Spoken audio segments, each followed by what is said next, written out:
High প্রিয় বন্ধুরা, সবাই কেমন আছো? তো আশা করি সবাই তোমরা ভালো আছো, আমিও ভালো আছি। তো আজকে আরজিকর হসপিটালে গেছিলাম বাবাকে নিয়ে।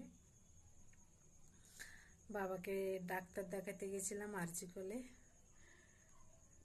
কি বলবো, বিশ্বাস করো বন্ধুরা, এত ভিড়, এত লোক বাবা। আমি ফার্স্ট টাইম গিয়েছিলাম আরজিকর হসপিটালে বাবাকে নিয়ে।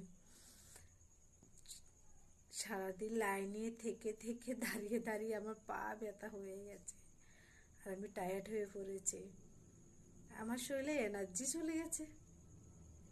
আবার কালকে যেতে হবে ডাক্তার দেখাতে। রিপোর্ট করেছিলাম, রিপোর্ট এসে গেছে হাতে, সঙ্গে সঙ্গে রিপোর্ট দিয়ে দিয়েছে, কিন্তু সময় হয়নি ডাক্তার দেখানো। ডাক্তার চলে গেছে তার আগে। তো যাই হোক, এখন আবার কালকে আমি হসপিটালে যাব।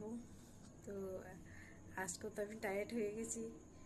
জানি না, ভগবান জানে কালকে যেতে পারে কিনা, কিন্তু কালকে অবশ্যই আমাকে যেতে হবে। কালকে আমাকে 2 জায়গায় হসপিটালে যেতে হবে।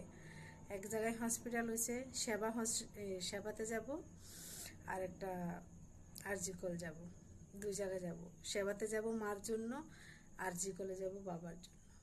তো সবাইকে টাটা, শুভরাত্রি, ভালো থেকো।